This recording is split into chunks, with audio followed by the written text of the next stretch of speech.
lead straight into your weekly sermon. No, it's because it's very smooth. You have a baton that you're passing. Very good. Well, I guess we'll get started.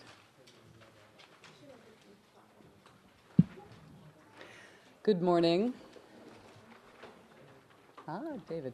Good morning. I'm Kate Seeley, Vice President of the Middle East Institute. Thank you all so much for joining us today for our program on Bahrain with Joost Hiltermann and Jean-Francois Seznec.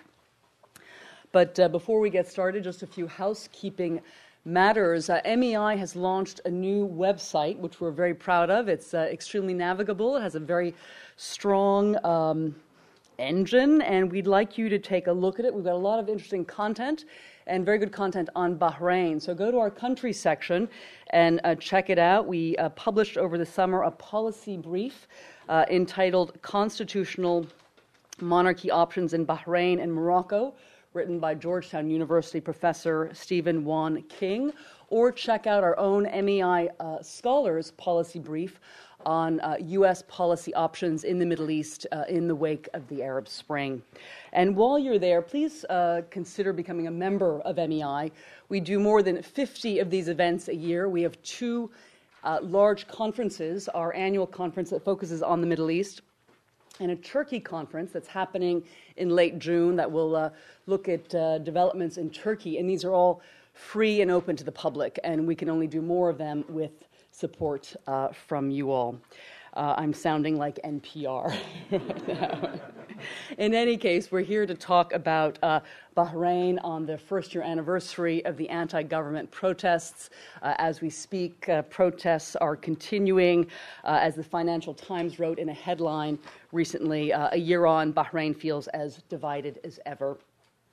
What steps can be taken to heal this divide? What is the status of the reforms recommended in the Basuni report?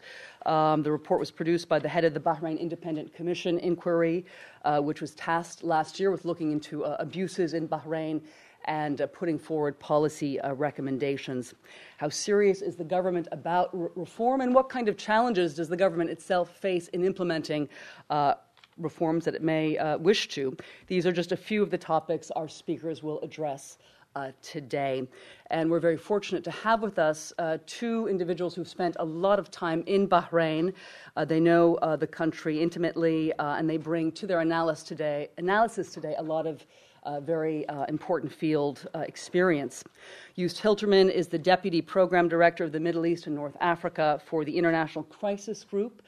There he oversees a team of analysts in the region who conduct research and write policy-focused reports on factors that increase the risk of and drive armed conflict. ICG put out an in-depth report on Bahrain this summer. Joost will be giving out copies of it afterwards. We also have copies downstairs at the check-in desk when you leave if you'd like to pick one up.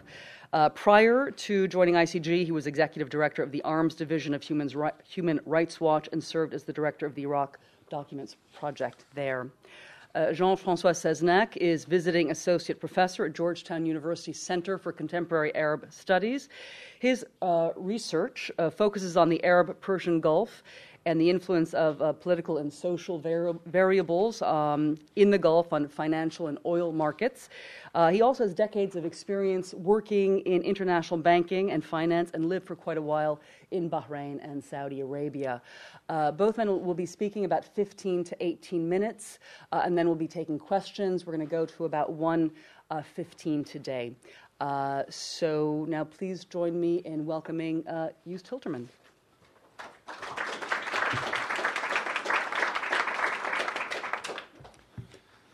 Thank you, Kate. Thank you for inviting me to speak here. I'll keep my propaganda with me here. I spoke already a week ago on the Hill, and my talk today is going to sound very similar to those who were there, so I apologize for that. We just had the anniversary yesterday, the first anniversary of the uprising. And I wanted to talk a little bit about the implications in terms of change in Bahrain that was launched really in the past year by the regime, and how far it has gone, where it could go, and clearly what the limitations are on this.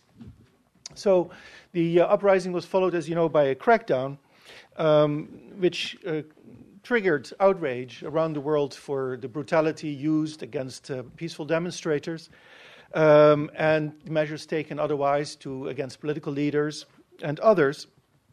And the king soon lifted the emergency rule after a couple of months.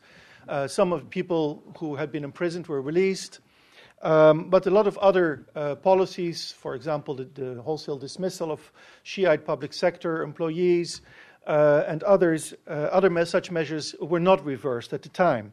But still, the lifting itself was an interesting point because it came before even the expiry of the emergency law. The regime also organized what it called a national dialogue over the summer. This was not the same dialogue that the opposition groups, the licensed opposition groups, had engaged in with the Crown Prince in February and March. It was a different one, and one mostly, entirely controlled by the regime, and clearly not an inclusive exercise, and more one designed for window dressing and to appease a Western audience. And it led also to a number of recommendations, some of which now the government claims it is implementing. But it was by and large an empty exercise. A third event that was also meant to overcome some of the healing, and in fact may have aggravated it, were by-elections for the parliament to elect representatives to take the place of those who had left parliament. Of course, those who had left were the members of the largest opposition group, Al-Wifaq, who had stepped out of parliament during the beginning of the uprising out of protest. And so their replacement clearly further tilted the parliament away from the opposition and in favor of the regime.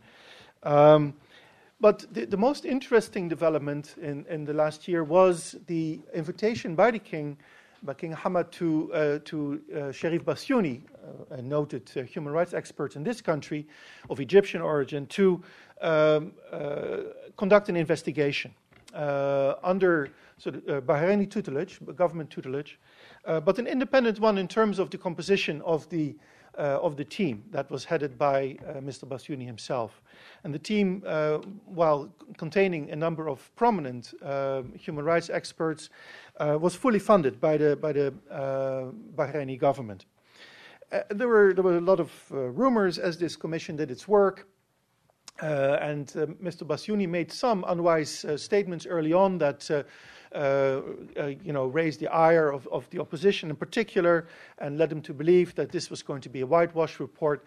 But in the end, this commission, what we'll call the Bassiouni Commission, or officially the Bahrain Commission of Inquiry, produced a stunningly good report in November, more than 500 pages in length. Extremely well produced evidence of the various measures that the regime had undertaken against the protesters and the opposition.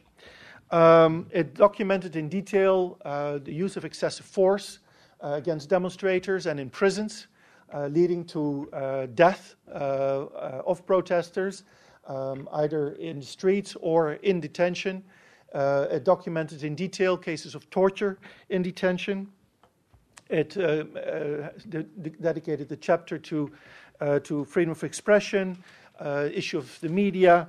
It also talked about the destruction of Shiite houses of prayer, some of which the regime said were unlicensed, but the timing of this destruction, of course, was intriguing, to say the least, and so on.